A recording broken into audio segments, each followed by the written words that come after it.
Welcome back. Do you have a goal you're trying to reach or a habit you're trying to break? Well, our next guest says small steps can lead to success while big goals can backfire. We want to welcome board certified life coach and regular PTL contributor Marlene Boas. Good morning. Hi, how are you, Heather? Good to see you. Good to see you too. I think this applies to so many people because we all have something. Right. There's always something that we're trying to accomplish or to stop. Maybe it's smoking or something else that we have. Right.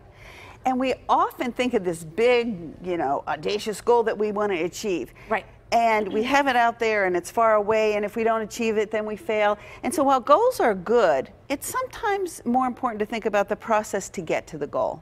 Interesting. And the small steps it takes to get there.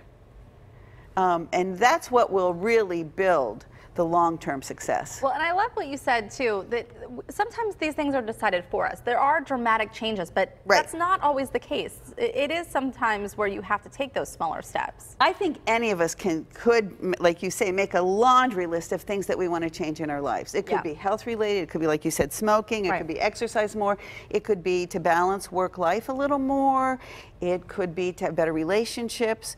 There's always things we can do. That's part of being human as we progress and grow. So you say to focus on the process and the practices that bring us to those results. That's right. It is the small incremental steps, and those are cumulative. So the gains that we make on a small, maybe daily or weekly basis will lead us to our goal. But so often we keep our eye on the end game and we sort of forget about those little steps. You know what's so funny is I just saw a friend of mine posted on Instagram a post that said, if you look at your life from a year ago, you probably never would have envisioned that you were here today.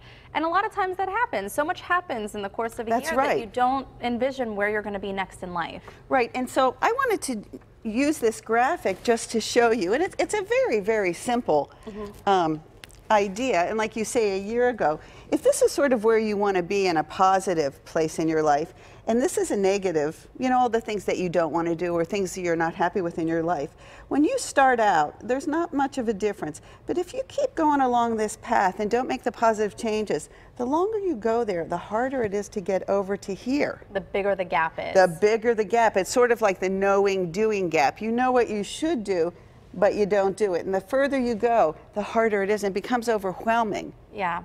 And so, if your goal is over here, you really have to take the small steps, and you see the pattern will get you there. And even if you, slip up a little bit, you're only here. If you slip up here, I mean, it's still a long way to go. Well, so I think in looking at this, let's think about it as far as a diet. I think a lot of us have gone through life at some point wanting to lose maybe 5 or 10 pounds.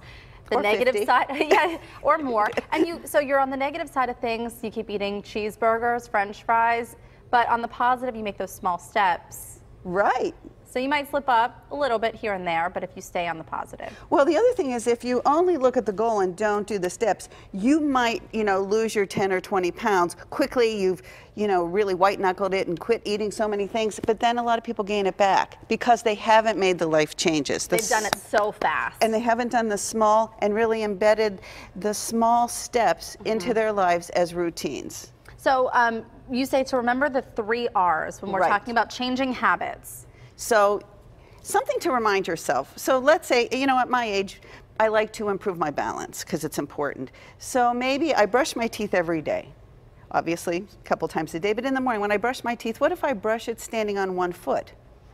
Something I do every day, tie it to something you want to do.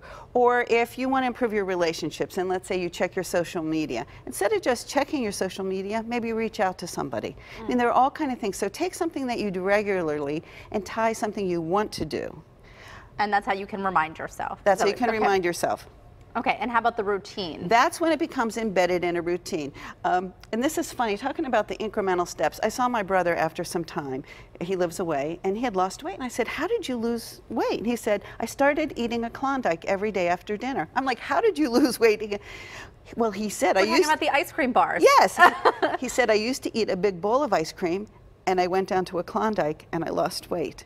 So there was a small incremental step that was easy to do, that became a part of a routine that had a good end. Yeah. Can I just say, though, sometimes it does seem a little bit easier for men. Yes, absolutely. Okay. Because I'm with if you on I that. skipped a bowl of ice cream and had a Klondike, there would be no change. But okay, fine, fair. And the other R, so we have remind, routine, and reward, is when you do make a positive small step, to take 30 seconds and remind yourself that you did take a step in the right direction, because that will embed it and that will help you build on your successes. So when we're talking about all this stuff, is it important to maybe look back after a period of time, not after a week or after a month, but when we're talking about those rewards, maybe look back after a year of making these small steps? And we know that sort of, you know, tracking it and looking at it and remembering that it is a journey and that your process is what will add up to the end goal. I see.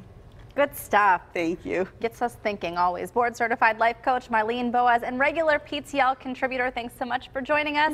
And if you want to learn more about coaching, you can contact Marlene for a complimentary coaching session. You'll find a link to her website at kdka.com/PTL.